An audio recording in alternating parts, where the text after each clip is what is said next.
How do you save a son who's already buried his soul in someone else's grave? Welcome back to your ultimate destination for gripping revenge stories, family betrayals, shocking betrayals, and emotional justice. Subscribe now and join a community and tell us where you're watching from. Turn on the notification bell for our next story. Are you ready to witness the ultimate payback? Let's get started. I baked my son a birthday cake the morning I destroyed his life. My name is Zaha. I'm 62 years old, and I've been a nurse for 37 of those years. I've seen death in every form imaginable. I thought I'd seen everything. I was wrong. The kitchen smelled like chocolate and vanilla buttercream, Marcus's favorite since he was 7. I piped, "Happy 27th, Marcus," in blue icing, my hands steadier than they'd been in weeks, maybe months. At 62, you learn to hide the tremor, the exhaustion, the weight of decades spent keeping other people alive. What would you have done in my place? The call started at 6 a.m. Straight to voicemail. I tried again at 7, then 8. By 9, my chest had tightened into something that felt like a warning. Marcus always answered. Always. Even when he was angry with me. Even when we'd fought about his father, about the divorce, about Vincent Cho and the business that destroyed us. He always picked up. "You're being paranoid, Zaha," I muttered, wrapping the cake carefully in its carrier. He's 27. He's allowed to sleep in. But mothers know. We know the difference between silence and wrong. And after raising a son alone for 19 years, after watching him withdraw into himself, watching him obsess over his father's fall, watching him become someone I barely recognized, I knew wrong when I felt it. I grabbed my purse and the spare key he'd given me 3 years ago. "Emergencies only, Mama," he'd said, pressing the cool metal into my palm. I'm not a kid anymore. But he'd always be my kid. That's what sons never understand. The drive took 12 minutes through Lagos morning traffic, past the market vendors setting up their stalls, past the churches already filling with early worshipers, past the life that felt so distant from the dread coiling in my stomach. Marcus's building was a modest apartment complex in Surulere, the kind of place where young men pretended they had their futures figured out. 3rd floor, corner unit. I'd helped him move in, helped him paint the walls, helped him arrange furniture he'd bought secondhand. I climbed the concrete stairs, the cake carrier bumping against my hip with each step. "Marcus." I knocked. "Baby, it's Mama. I brought your cake early." Nothing. I knocked harder. "Marcus, I'm coming in. I'm worried." The key turned smooth in the lock. The apartment opened into a small living room. Everything looked painfully normal. Secondhand couch with a throw blanket crumpled on it. Mail scattered across the coffee table. His laptop closed on the desk by the window. "Marcus." The silence had weight. Pressure. The kind that makes your ears ring. I moved through the space slowly, my nurse's instincts cataloging details. Coffee mug on the side table, half full and cold. Yesterday's newspaper. His phone charger plugged into the wall socket, but no phone. His sandals by the door. Then I smelled it. Chemical. Sharp. Bleach, but too much of it. Too concentrated. The kind of smell that means someone is trying to erase something. The kitchen door stood slightly open. My hand shook as I pushed it wider. Jesus Christ. The cake carrier slipped from my fingers. It crashed against the tile floor, vanilla buttercream splattering across my shoes, blue icing bleeding into the grout like something already dead. But I couldn't look away from what was in front of me. The kitchen table was covered in bottles. Bleach. Ammonia. Hydrogen peroxide. Rubber gloves draped over the sink, still wet. The floor gleamed too bright, scrubbed so hard the pattern had started to fade. A bucket of pink-tinged water sat in the corner, a sponge floating on top. This wasn't a drug lab. This was a cleanup. Time moved like syrup. Everything sharpened, too bright, too clear. I saw every detail with the kind of precision that burns itself into your brain forever. The cutting board, scrubbed raw but still faintly stained. The drain, ringed with something dark. The window, closed tight despite the chemical fog. My legs moved without permission. I crossed to the counter, my shoes sticking to the overcleaned floor. A drawer was open. Inside, a leather wallet. A gold watch. A wedding ring engraved on the inside. VC and SC, forever. Vincent Cho. The name hit me like a fist. My knees buckled. Vincent Cho, who'd been my husband's business partner 23 years ago. Vincent Cho, who'd stolen everything while framing David for embezzlement. Vincent Cho, who'd smiled at our table while destroying our lives. Vincent Cho, who'd sent Christmas cards every year since David died in prison. Vincent Cho, whose wallet was in my son's kitchen next to cleaning supplies. The room tilted. Marcus had killed him. No, I whispered. No, no, no. A groan came from the bedroom. My head snapped toward the hallway. The door was closed. Marcus. Another groan. Longer. Pained. Every instinct screamed run. But he was my son. I moved toward the bedroom, my hand trailing the wall. Each step took forever. Marcus, baby, mama is here. My foot hit something. A notebook. Leather-bound. Lying open on the floor outside the bedroom door. I bent down. My hands shook. Marcus's handwriting. Neat. Precise. Dated entries going back years. June 3rd, 2022. Confirmed VC's routine. Leaves office 7 p.m. Tuesdays. Victoria Island route. No security. August 17th, 2022. Purchased the knife. Carbon steel. Untraceable. October 4th, 2024. Tomorrow. The page blurred. He destroyed everything. He killed Papa. Mama doesn't know the truth. Doesn't know Papa was innocent.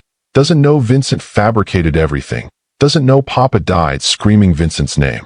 Tomorrow, I tell the truth the only way Vincent will understand. With blood. The notebook fell from my hands. The groan came again, louder now. I stood there in a kitchen scrubbed clean of murder, while my son's birthday cake bled blue icing into the floor. My phone buzzed. I didn't answer. Marcus, I said. Open this door. Silence. Then, Mama. His voice was destroyed. Open the door, baby. I can't. Why not? Because once I do, everything changes. My forehead pressed against the wood. Everything's already changed. No. Right now you can still leave. You can still be innocent, Mama. I stopped being innocent the day I gave birth to you. A sound like a laugh or sob. He destroyed us, Marcus said through the door. Papa didn't kill himself because he was guilty. He killed himself because nobody believed him. Because even you, his voice cracked. Even you thought Papa did it. The words hit like bullets. 62 years old, and my son could still wound me.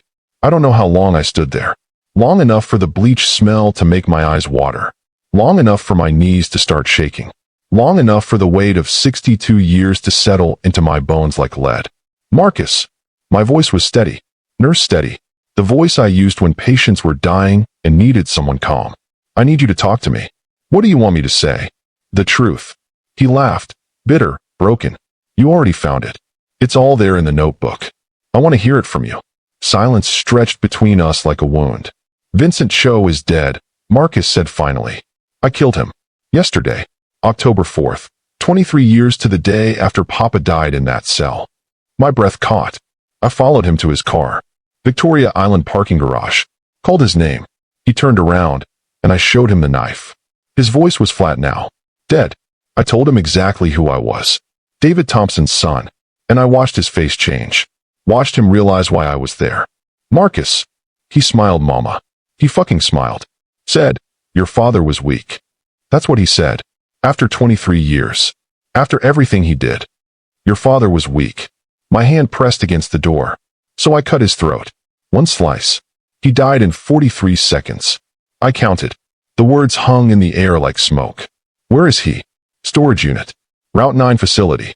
Building B, Unit 47. I rented it 6 months ago under a fake name. He paused. I was going to move him tonight. Bury him upstate. Make him disappear. My mind raced. Calculating. Planning. The nurse in me already solving problems, assessing damage, determining next steps. I could help him. Finish the cleanup. Hide the body. Become an accomplice to murder. I could walk away. Leave the apartment. Let fate decide. I could call the police. Turn him in. Watch my son go to prison for the rest of his life. Mama. His voice cracked. Say something. I'm thinking. About what? About what happens next. A beat of silence. You're not going to help me, are you? I close my eyes. I don't know. Yes, you do. I can hear it in your voice. You've already decided. Marcus. You're going to call the police. You're going to turn me in. You're going to choose Vincent over me. I'm not choosing Vincent. I'm choosing. What? Justice? The law. His voice rose. The same law that let Vincent walk free for 23 years? The same law that put an innocent man in prison? That law. Yes. Then you're a coward. The word landed like a slap. Maybe I am, I said quietly. But I'm a coward who won't let her son destroy himself completely. I'm already destroyed. Don't you understand? I killed a man. There's no coming back from that. You're right. You killed a man. And now you have to face what that means. It means Vincent Cho finally paid for what he did. It means you threw away your life for revenge that won't bring your father back. I did it for you. His scream shook the door. For you, Mama. So you'd know Papa was innocent. So you could stop carrying the guilt of thinking your husband was a thief. Tears streamed down my face. You should have told me. Show me the evidence. Let me decide. You already decided. 23 years ago, you decided Papa was guilty. You stopped visiting him in prison. You stopped fighting for him. You gave up. I was trying to survive. I had a son to raise. Bills to pay. I couldn't. You couldn't what?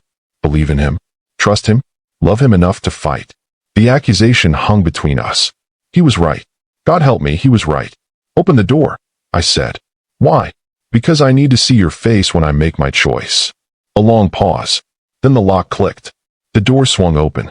Marcus stood there in sweatpants and a blood-stained t-shirt he'd tried to wash. His eyes were red-rimmed, hollow. But when he looked at me, I saw the little boy who'd crawled into my bed during storms. The teenager who'd cried when his father didn't come home. The man who'd just become a murderer. What's your choice, Mama? My hand moved to my pocket. Found my phone. I'm sorry, baby. Understanding flooded his face. No. Mama, please. I pulled out the phone. Unlocked it. Mama, don't. My thumb hovered over the screen. Wait. Marcus's voice cracked. Just wait. Please. My thumb froze over the dial pad. Mama, listen to me. Just listen before you destroy everything. I'm listening. He stepped closer, hands raised like he was approaching something dangerous. Maybe he was. Come with me. To the storage unit. See him. See what he became. See the man who destroyed our family and walked away smiling. His voice dropped. Then decide. If you still want to call the police after that, I won't stop you. Marcus. Please. You owe me that much. You owe Papa that much. The words twisted in my chest. 10 minutes, he said. That's all I'm asking. 10 minutes to show you the truth. Then you can make your choice. I should have said no. Should have pressed those 3 numbers and ended this. But I didn't. Show me. I heard myself say. 20 minutes later, we stood in front of Storage Unit 47. The facility was gray concrete and chain-link fence, the kind of place where people hid things they didn't want found. Marcus's hands shook as he spun the combination lock. Mama, if you see this, if you really see him, there's no going back. Open it. The lock clicked. He pulled up the metal door. The smell hit first. Blood and chemicals and death. Vincent Cho lay wrapped in plastic sheeting in the center of the concrete floor. His face was visible through the clear plastic, eyes closed, mouth slightly open. The gash across his throat was dark and wide, nearly severing his head. I made a sound. Not quite a scream. Not quite anything. I did it quick, Marcus said behind me. 1 cut. He barely suffered. I couldn't look away from the body. He was leaving his office. I called his name. He turned around. Marcus's voice was mechanical now. I said, David Thompson's son. And he smiled, Mama. He smiled. Like Papa's death was funny. Like our suffering was a joke. My stomach heaved. So I showed him the knife. And I told him everything he'd done. Every lie. Every document he forged. Every bribe he paid. And I watched his smile disappear. Marcus moved beside me. And then I gave him what he gave Papa. A moment of absolute terror before the end. I turned away from the body. Looked at my son.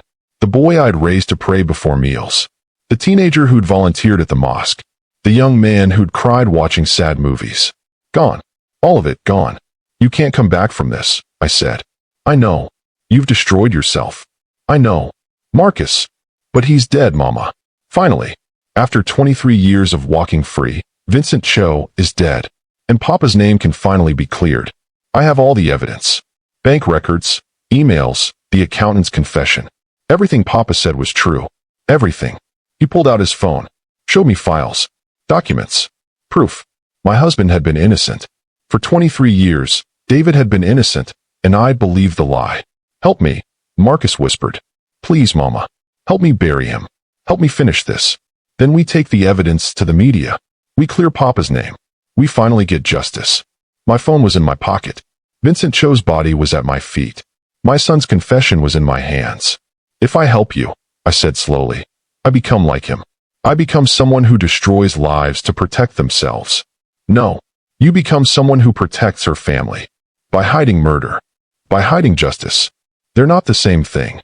Aren't they? Marcus stepped closer. Vincent stole everything from us. Made you work double shifts for 23 years just to survive. Made me grow up without a father. Made Papa die alone in a cell, screaming for someone to believe him. Where was justice then, Mama? Where was the law? I had no answer. Help me, he said. Just this once. Help me finish what Papa couldn't. And then we never speak of it again. We go back to normal. Sunday dinners. Family gatherings. We pretend this never happened. That's not possible. Why not? Because every time I look at you, I'll see this. His face crumpled. Then don't look at me. Just help me anyway. Because I'm your son. And family protects family. Isn't that what you always taught me? My hand closed around my phone. Okay, I heard myself say. Relief flooded his face. Really? Yes. I'll help you. He moved toward me, arms outstretched for an embrace. I pulled out my phone. Dialed 911. His face went white. Mama, no. I'm sorry, baby. But I can't let you damn yourself any further. Mama. He lunged for the phone. I stepped back, finger hovering over the call button. Should he stop or finish what he started? The question wasn't for Marcus. It was for me. Mama, please. Marcus's voice broke. Don't do this. My finger stayed on the call button. Not pressing. Not moving. Tell me why, I said. Why October 4th? Why yesterday? His jaw clenched. Does it matter? Yes. A long silence. Then, because 23 years ago yesterday, Papa killed himself. The air left my lungs. October 4th, 2001. 2:47 a.m. That's when the prison guards found him. Bedsheet around his neck, hanging from the pipe in his cell. Marcus's voice went flat. Dead. He'd been dead for hours. They didn't call you until morning.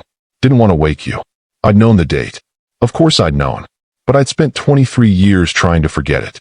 The prison investigator said Papa left a note. Marcus continued.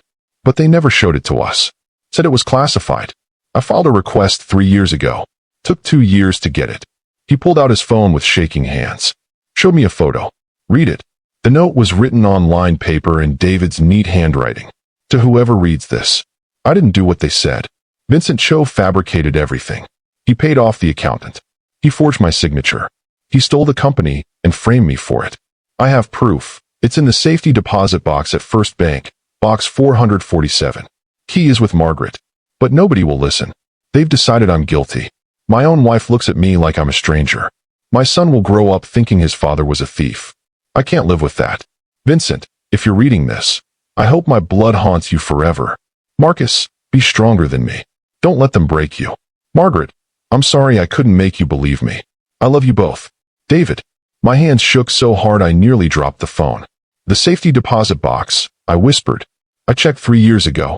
Everything Papa said, bank records, emails, the accountant signed confession that Vincent paid him 2 million Nigerian nairas to lie. All of it.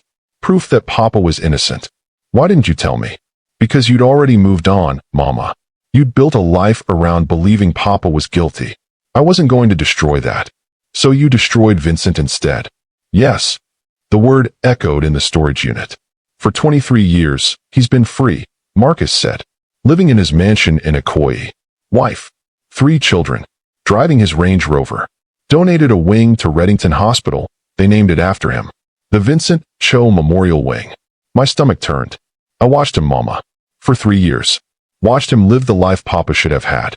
And every day, I thought about Papa in that cell. Alone. Desperate. Innocent. Tears streamed down my face. So on the 20th anniversary of his death, I gave Papa justice. I called Vincent by name. Told him who I was. And you know what he said? I couldn't speak. Your father was weak. That's it. 23 years of guilt, and that's all he had to say. So you killed him. So I gave him what he gave Papa. A moment of clarity before the end. My thumb hovered over the call button. Mama, please. You read Papa's note. You know I'm telling the truth. Vincent destroyed our family. What I did, it wasn't murder. It was execution. The law doesn't see it that way. Fuck the law. His voice cracked. The law let Vincent walk free. The law put Papa in prison. The law failed us. Marcus, I am not Papa. I won't die in a cell while Vincent's legacy lives on. Then you shouldn't have killed him. I had to. The words echoed off concrete walls. We stood there, both shaking, both crying, separated by Vincent Cho's body and 23 years of grief. You had a choice, I said quietly. You could have taken the evidence to the media, to a lawyer, cleared Papa's name without becoming a murderer, and Vincent would have paid them off, made it disappear. You know I'm right. I don't care. Yes, you do. You care about Papa. About the truth. I care about you. My voice broke.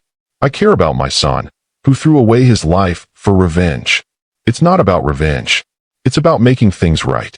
Nothing about this is right. Then why haven't you pressed call? My thumb froze. You've been holding that phone for 5 minutes, Marcus said. Thumb on the button. But you haven't pressed it. Because part of you knows Vincent deserved this. Did he? Help me, Mama. I'm begging you. I'm your son. I'm all you have left of Papa. You're a murderer. The word landed like stone. Marcus's face went white. No. I'm a son who avenged his father. You're a murderer. And if I help you, I become an accessory. So you're choosing Vincent over me? I'm choosing truth over revenge. I pressed call. The phone rang once. Wait. Marcus's hand shot out. Mama, wait. Please. Just 1 minute. 60 seconds. Then you can call. I won't stop you. The phone rang again. Please. I ended the call. We stood in the fluorescent light of the storage unit, my son's desperation filling the space between us. Thank you, he whispered. 60 seconds. Talk. He took a shaky breath. Do you remember the last thing Papa said to you? Before the trial? I did. Of course I did. Tell Marcus I love him. No matter what happens. Tell him his father loved him. He was in handcuffs, Marcus said. They were dragging him away. You were crying. I was 4 years old, and I watched my father get taken from our house, while police tore through everything. Marcus, I spent my entire childhood watching you work yourself to death. Double shifts at the hospital. Selling everything we owned. And through all of it, Vincent Cho was eating at expensive restaurants and sending us Christmas cards. His voice shook. I became a killer for you, Mama. Not just for Papa. For you. Because you deserve to know your husband was innocent. You deserve to not spend the rest of your life thinking the man you married was a thief. The words hit like bullets. So if you call the police right now, Marcus said, you're telling me that 23 years of suffering meant nothing. That Papa's death meant nothing. That Vincent winning was okay with you. That's not fair. Life isn't fair. Papa's death wasn't fair. You working yourself to exhaustion wasn't fair. But I made it fair, Mama. Finally. My hand trembled. I know you're scared, he said softly. But I also know you love Papa. I know you've spent 23 years wondering if there was something you could have done differently. Something that would have saved him. Stop. And now you have a chance to save me. To save his son. To save the only thing Papa left behind. By becoming a criminal. By becoming a mother who protects her child. The storage unit felt smaller. Tighter. If I help you, I said slowly, what happens next? Hope flickered across his face. We leave. Right now. We bury him upstate. Clean the apartment one more time. Go back to normal. And Vincent's family? Without a body, there's no crime. He disappeared. Could be anywhere. They'll investigate. There's no trail, Mama. No cameras. No witnesses. Nothing leads to me. Unless you tell them. My mind raced. The notebook. I'll burn it tonight. Vincent's wallet? His watch. Bury them with him. He'd thought of everything. Mama. He stepped closer. I need you. You're the only person I trust. Help me finish this. For Papa. For us. My phone felt heavy. If I say yes, you won't regret it. If I say yes, you promise me something. Anything. After this is done, you never speak of it again. And you get help. Real therapy. Because what you did, it's changed you. He nodded quickly. I promise. Whatever you want. And you move. Leave this apartment. Start over. Done. All of it. I looked at him. Really looked at him. My son. My baby. The child I'd raised alone. The man who'd just committed murder. Okay, I said. Relief crashed over his face. Really? Yes. I'll help you. He lunged forward, wrapped his arms around me, buried his face in my shoulder like he used to when he was small. Thank you, Mama. Thank you. I love you. Marcus. My voice was flat. He pulled back. Yeah. I need you to trust me completely. Can you do that? Of course. Good. I reached into my pocket. Not for my phone. For nothing. I just needed him to believe I was on his side. I needed him to feel safe. Because what I was about to do would destroy him. but it was the only way to save him. Let's go back to your apartment, I said. We need to plan this properly. Step by step. Marcus nodded, relief flooding his body. Okay. Yes. He pulled down the storage unit door. Locked it. We walked back to my car in silence. He got in the passenger seat, and for just a moment, he looked like my little boy again. Trusting. Believing his mother would fix everything. I started the engine. And I began planning how to betray my son to save his soul. The drive back took 20 minutes through Lagos traffic. Marcus talked the whole way, nervous energy pouring out. The burial site he'd scouted. The fake name on the storage lease. How he'd researched everything. How he'd thought of everything except his mother finding out. I kept both hands on the wheel.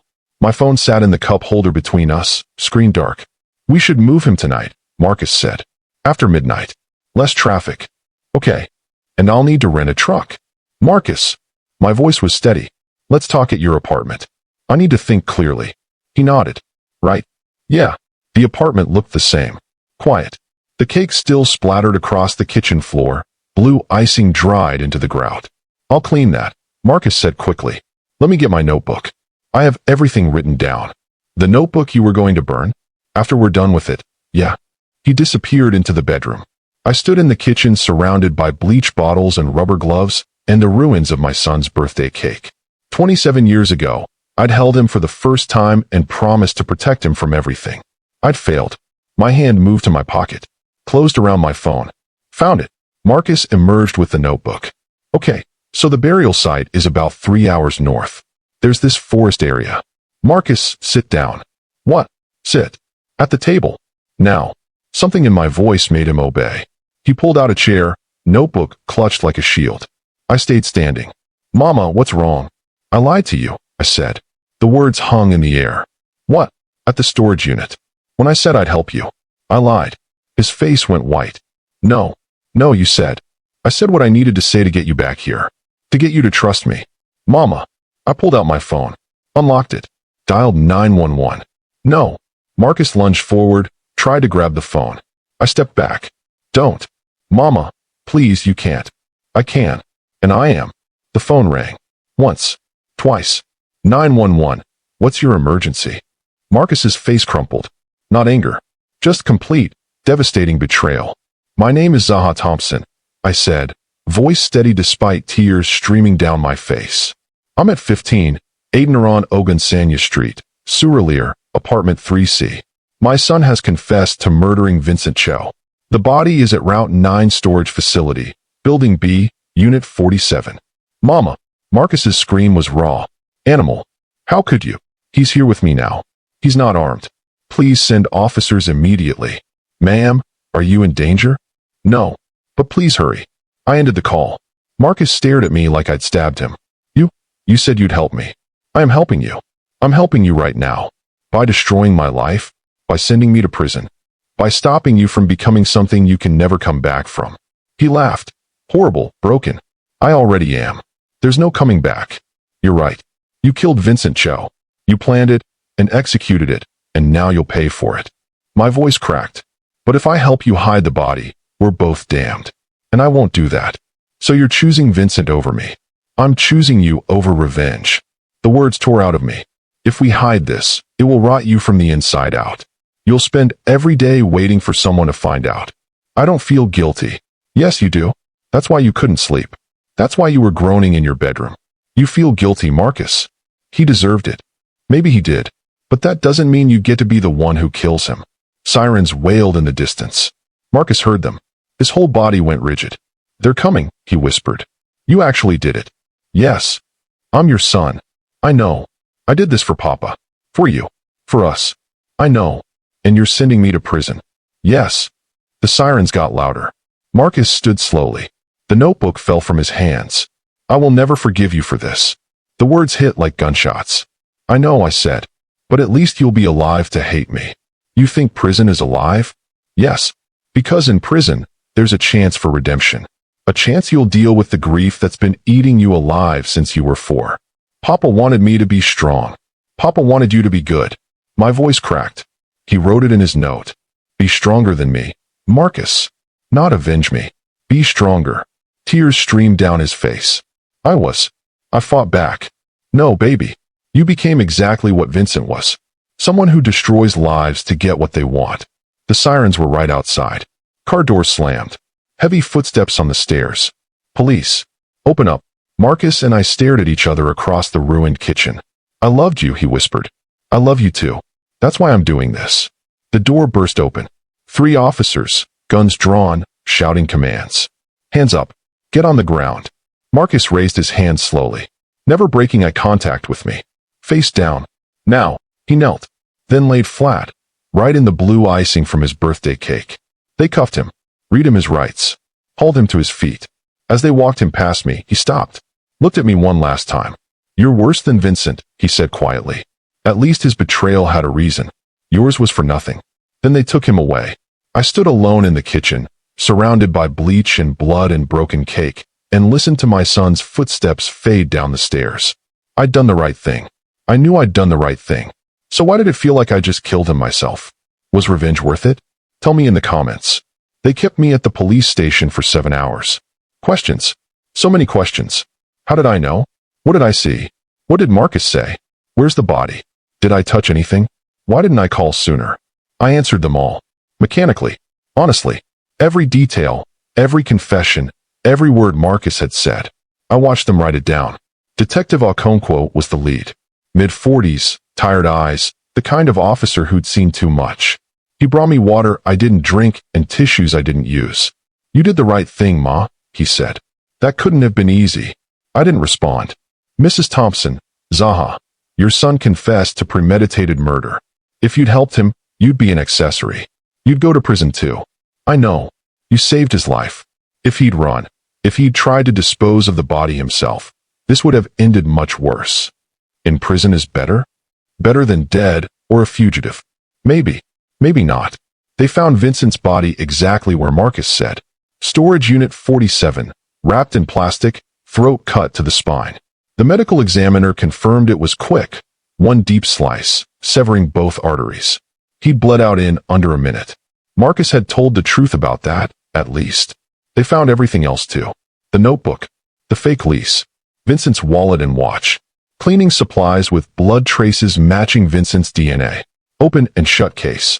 Marcus's lawyer, a young public defender named Adeyemi, tried for temporary insanity. Years of unresolved grief and trauma. The discovery that his father was innocent. Rage from injustice. The prosecution laughed. He planned this for 3 years, they said. He researched. He surveilled. He executed with precision. That's not insanity. That's first-degree murder. The magistrate agreed. Trial was set for March. Marcus was held without bail. Flight risk. Danger to society. I wasn't allowed to visit for the first month. Police orders. Material witness. But on November 15th, they cleared me. I took a Danfo to a Ikoyi prison on a Tuesday morning. The building was gray concrete. Everything gray, walls, floors, the faces of guards who checked my ID and walked me through the metal detector. They led me to a room with plexiglass and phone receivers. Like a movie. Like this wasn't my real life. But it was. The door opened. Guards brought him in, hands cuffed. He'd lost weight. Dark circles. Hair unkempt. Beard growing patchy. He looked like David had looked in those last prison photos. He sat down. Picked up the phone. I picked up mine. We stared at each other through the plexiglass. Hello, baby, I said. He didn't respond. Just stared. Are you eating? Are they treating you okay? Nothing. Marcus, please. Talk to me. Why? His voice was flat. Empty. So you can feel better about betraying me? I didn't betray you. I saved you. By putting me here? By making sure I'll spend the next 40 years in a cell just like Papa. He laughed bitterly. Yeah, Mama. You really saved me. You murdered someone. I executed someone who deserved to die. That's not how the law works. Fuck the law. Silence. A guard stood in the corner, watching. Your lawyer called me. I said. Michael. He wants me to testify. Character witness. Talk about your childhood, the trauma, how Vincent destroyed our family. Are you going to? If you want me to. Why would I want that? So you can tell everyone what a broken, damaged person I am. His voice rose. I'm not damaged, Mama. I knew exactly what I was doing. And the only thing I regret is that I didn't finish before you showed up. You don't mean that. Don't I? No. Because if you really felt no remorse, you wouldn't have been suffering. You wouldn't have been unable to sleep. I was afraid of getting caught. Not guilty. Bullshit. He blinked. I never cursed. You feel guilty, I continued. Because you're not a killer, Marcus. You're a man who killed once, in rage, and now you have to live with it. You don't know what I feel. Yes, I do. Because I'm your mother. I've known you since before you were born. And I know killing Vincent didn't give you peace. His jaw clenched. That's why you couldn't finish the cleanup, I said. Part of you wanted to get caught. Wanted someone to stop you. That's not true. Then why didn't you run when I called? You could have. But you didn't. You just stood there. Because I was in shock. No. Because you were relieved. Silence. His hand shook on the receiver. You don't get to do this, he said finally. Put me in here and call it love. Yes, I do. Because sometimes love means doing the thing that breaks your heart to save someone's soul. My soul is fine. Your soul is covered in blood. So was Vincent's. Yes, Vincent deserved punishment. But not by you, Marcus. Not by someone who had to give up their humanity to deliver it. His eyes glistened. I didn't give up anything. You gave up everything good in you. A tear slid down his cheek. It was worth it. Was it? Look where you are. Look what you've lost. I never had your trust. You turned me in. I turned you in because I trust you'll eventually understand why. Because somewhere under all that rage, the real Marcus still exists. He doesn't. He does. I see him right now. In your shaking hand. In the tears you're fighting. In the fact that you're still talking to me. Another tear fell. I hate you, he whispered. I know. I will never forgive you. I know. You destroyed everything. No, baby. My voice was gentle. You destroyed everything. I just refused to help you bury it. He slammed the phone down. Stood up. Turned to leave. Marcus. He stopped. Didn't turn around. I love you. I said into the phone, even though he couldn't hear anymore. I love you more than anything. And I will keep loving you through every day of your sentence. I will visit every week. I will write letters. I will be here when you finally realize what I did wasn't betrayal. It was salvation. He stood there for a long moment. Then he walked out. The guard closed the door. I sat alone, phone pressed to my ear, listening to dial tone. Outside, the November rain had started. 6 months later, March 22nd, 2025. The trial lasted 4 weeks. The prosecution presented their case methodically, the notebook, the body, the evidence, the confession I'd given police. Marcus's lawyer argued voluntary manslaughter, crime of passion after years of trauma. The jury deliberated for 5 hours. Guilty. First-degree murder. The judge sentenced him to 30 years. Eligible for parole in 2040. Marcus showed no emotion when they read the sentence. Just stared straight ahead, hands folded, while the courtroom whispered around him. I sat in the back. I testified, character witness, like Michael asked. Told them about Vincent's betrayal, about David's death, about Marcus's childhood trauma. The prosecution used every word against him. This wasn't passion, they'd said. This was calculated revenge by a man who chose murder. They were right, and I'd helped them prove it. After sentencing, I went home to my empty flat and baked a cake. Chocolate with vanilla buttercream. Marcus's favorite. I wrapped it carefully and took a bus to the prison where he'd been held pending transfer. They'd move him next week to maximum security, the same facility where David had died. The same block, even. By cosmic cruelty. I'd requested a final visit before transfer. They let me bring the cake.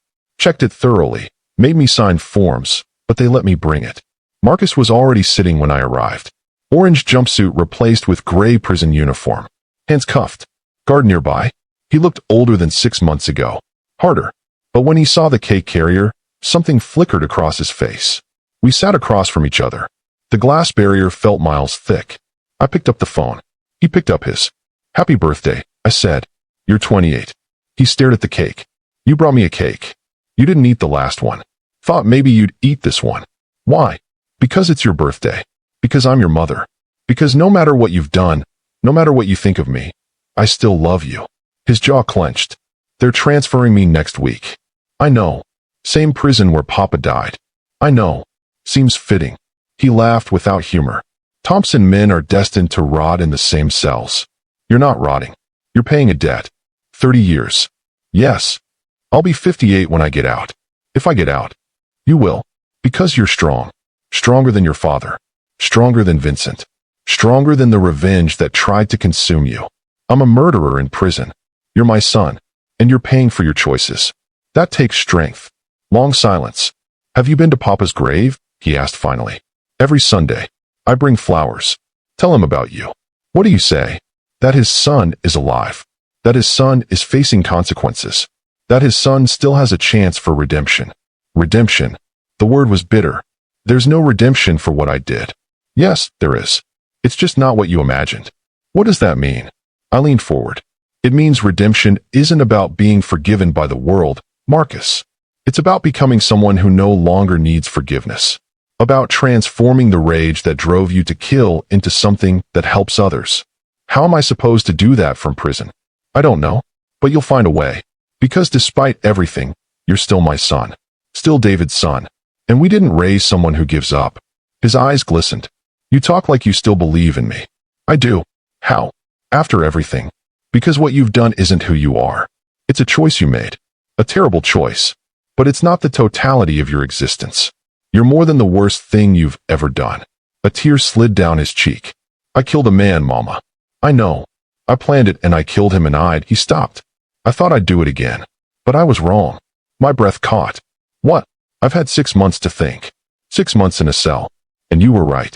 His voice cracked. Killing Vincent didn't bring Papa back. Didn't ease anything. Just created new wounds. Tears streamed down my face. That's the first step, I whispered. To what? To redemption. To healing. He placed his hand on the glass. I placed mine opposite his. The barrier cold and impossibly thin. I'll visit you, I said. Every week. I'll write letters. Send books. I'll be here for every parole hearing. I'll never abandon you, Marcus. Never. His voice cracked. Why? Because you're my son. And I baked you a birthday cake the morning I destroyed your life. And I'm going to keep baking you birthday cakes every year until the day I die. Because that's what mothers do. We love you through the darkness. We love you until you learn to love yourself again. The guard called time. Marcus stood slowly. Looked at the cake. Will you eat it? I asked. He paused. Then nodded. Yeah, I'll eat it. Promise. I promise. They led him away. But this time, when he reached the door, Marcus turned around. Met my eyes. Mouthed 2 words. Thank you. Then he was gone. I took the bus home through March rain. Past the hospital where Vincent's memorial wing still bore his name. Past the cemetery where David was buried. Where I'd tell him Sunday that his son was still alive, still fighting, still becoming. Home to my empty flat. I made dinner for one. Opened my laptop to write Marcus his first letter. Dear Marcus, happy birthday, my love. 28 years ago today, I held you and promised to protect you. I failed at that. But I succeeded at something more important. I protected you from yourself. Your father would be proud of the man you're becoming. Not the man who killed, but the man who's learning to live with it. The man choosing to transform pain into purpose. I'll see you next week. All my love, Mama. P.S. The cake recipe is in the envelope. For when you get out.